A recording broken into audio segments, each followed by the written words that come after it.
ഈ കേരളത്തിലെ PM ശ്രീ വിവാദം ചർച്ച ചെയ്തപ്പോൾ അതൊരു BJP CPM ബാന്ധവത്തിൻ്റെ അതല്ലെങ്കിൽ പിണറായി വിജയനുമായിട്ടുള്ളൊരു എഗ്രിമെൻറ്റിൻ്റെ ഭാഗമായിട്ടാണ് ഈ PM ശ്രീ ഒപ്പുവെച്ചത് എന്നൊക്കെയുള്ള വിവാദമുണ്ടായപ്പോൾ MT പറഞ്ഞത് ഈ തീരുമാനത്തിൽ നിന്ന് പിൻവാങ്ങാനുള്ള കാരണം CPIയെ ഭയന്നിട്ടല്ല, അത് ജമാഅത്തെ ഇസ്ലാമിയെ പോലുള്ള മതസംഘടനകളെ ഭയന്നിട്ടാണ് CPM ഇങ്ങനെ തീരുമാനമെടുത്തത് എന്നാണ്.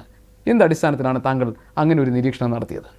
അതാണ് സത്യം. അതുകൊണ്ട് കാരണം PM ശ്രീ പദ്ധതിയിൽ ഒപ്പിടാൻ ഇവർ തീരുമാനിച്ചു. നേരത്തെ ഒപ്പിടേണ്ടതായിരുന്നു. ഒപ്പിട്ടപ്പോൾ CPI അത് എതിർത്തു. ഞാൻ പറഞ്ഞു CPI എന്തടിസ്ഥാനത്തിലാണ് എന്നല്ല, അതൊരു പാർട്ടി ജീവിച്ചിരിപ്പുണ്ട് എന്ന് കാണിക്കാൻ വേണ്ടിയിട്ടായിരിക്കാം.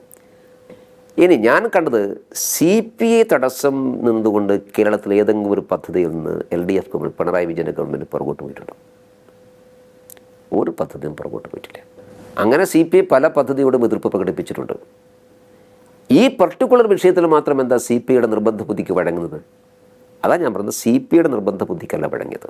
ഈ വിഷയത്തിൽ വലിയ കടുത്ത എതിർപ്പ് ഉയർത്തിയത് ജമാഅത്തെ ഇസ്ലാമി സമസ്തയുമാണ്.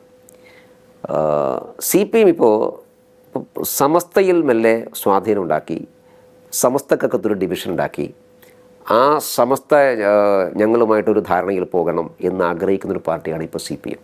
ക്രൈസ്തവ സഭയെ കൂടെ നിർത്താൻ വേണ്ടി ഒരു ക്രിസ്ത്യൻ ഔട്ട്റീച്ചിന് വേണ്ടിയുള്ള ശ്രമം, അതുപോലെ മുസ്ലിം ഔട്ട്റീച്ചിന് വേണ്ടിയുള്ള ശ്രമം. ഇപ്പോൾ ഇത്തവണ ഹജ്ജ് യാത്രയ്ക്ക് പോയ ആളുകളുടെ വീടുകളിൽ ഒരു സന്ദേശം എത്തിയിട്ടുണ്ട്. കാരണം ഹജ്ജ് യാത്രയ്ക്ക് വേണ്ടി പ്രധാനമന്ത്രി ചെയ്തിട്ടുള്ള കാര്യങ്ങളൊക്കെ പറഞ്ഞ് ഞാൻ കഴിഞ്ഞ ദിവസം ഒരു ഫേസ്ബുക്ക് പോസ്റ്റ് കാണുകയായിരുന്നു. ഹജ്ജിന് പോകാത്ത ഒരാളുടെ വീട്ടിലും ഈ സന്ദേശം എത്തിയിട്ടുണ്ട്. കേരള BJP എന്ന് പറഞ്ഞിട്ട് വരുന്നൊരു സന്ദേശം. ഞാൻ പറഞ്ഞത് ആ വീടുകളിൽ ചെന്ന് കൊടുക്കുന്ന ഇതാണ്. അതായത് മുസ്ലിങ്ങളെ കൂടെ നിർത്താൻ, ക്രൈസ്തവരെ കൂടെ നിർത്താൻ വേണ്ടിയൊക്കെ BJP നടത്തുന്ന പരിശ്രമങ്ങളാണ് ഇതൊക്കെ. ഇപ്പോൾ ഈ ഛത്തീസ്ഗഡ് സംഭവത്തിന് ശേഷം വലിയൊരു അകൽച്ച ക്രൈസ്തവ വിഭാഗങ്ങൾക്കുണ്ടായിട്ടുണ്ട്.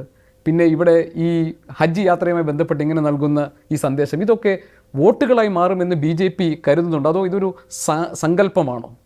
ക്രിസ്ത്യൻ സമൂഹത്തിന് BJPയോടുള്ള അകൽച്ച ഇന്നില്ല എന്നും പറഞ്ഞ് അതിനർത്ഥം എന്തെങ്കിലും ഒരു വിഷയം വരുമ്പോൾ ആ വിഷയത്തോട് അവർ പ്രതികരിക്കും. അത് സ്വാഭാവികമാണ്, പ്രതികരിക്കണം. ഞങ്ങൾ ആ പ്രതികരണത്തെ സ്വാഗതം ചെയ്യുകയാണല്ലോ ചെയ്തിട്ടുള്ളത്.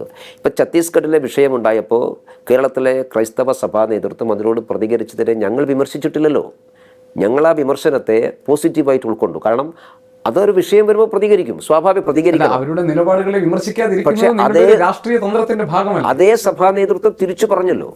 ഛത്തീസ്ഗഡിലെ വിഷയത്തിൽ കേരള BJP ഘടകത്തിൻ്റെ ഇടപെടൽ, ഛത്തീസ്ഗഡ് ഗവൺമെൻറ് ഇടപെടലുകൾ, ആ ഇടപെടലിൻ്റെ അടിസ്ഥാനത്തിൽ ആ പ്രശ്നത്തിന് പരിഹാരമായപ്പോൾ ഇതേ വിമർശിച്ച സഭാ നേതൃത്വം തിരിച്ചു പറഞ്ഞു ഞങ്ങളെ സഹായിച്ചത് BJP മാത്രമാണ്. ഞങ്ങൾ വിമർശിച്ച സമയത്ത് ആ വിമർശനത്തിന് മറുപടി പറയാനല്ല ഞങ്ങൾ ശ്രമിച്ചത് ആ പ്രശ്നം പരിഹരിക്കാനായിരുന്നു. പ്രശ്നം പരിഹരിച്ചപ്പോൾ ഇതേ സഭാ നേതൃത്വം തിരിച്ചു പറഞ്ഞു ഞങ്ങൾക്കിന്ന് കേരളത്തിലെ എല്ലാ സഭാ നേതൃത്വമായിട്ട് നല്ല ബന്ധമുണ്ട്. ആ ബന്ധം വോട്ടിൻ്റെ ആശ്രയിച്ചുകൊണ്ട് മാത്രമല്ല, ഞങ്ങൾ വോട്ടിൻ്റെ സമയത്തോ തെരഞ്ഞെടുപ്പ് സമയത്തോ മാത്രം പോകുന്നില്ല. ഞങ്ങൾക്ക് ആവശ്യം കേരളത്തിൽ BJP എല്ലാവരെയും ഉൾക്കൊള്ളുന്ന ഒരു പാർട്ടിയായിട്ട് മാറാനുള്ള ശ്രമത്തിലാണ്. ലോകത്തെവിടെയായാലും ഏത് സമയത്തും 24 വാർത്തകളും ഓഗ്മെന്റഡ് റിയാലിറ്റി പാക്കേജുകളും എക്സ്പ്ലെയിനറുകളും വിശദമായി കാണാൻ ഞങ്ങളുടെ YouTube ചാനൽ നിങ്ങൾക്ക് സബ്സ്ക്രൈബ് ചെയ്യാം.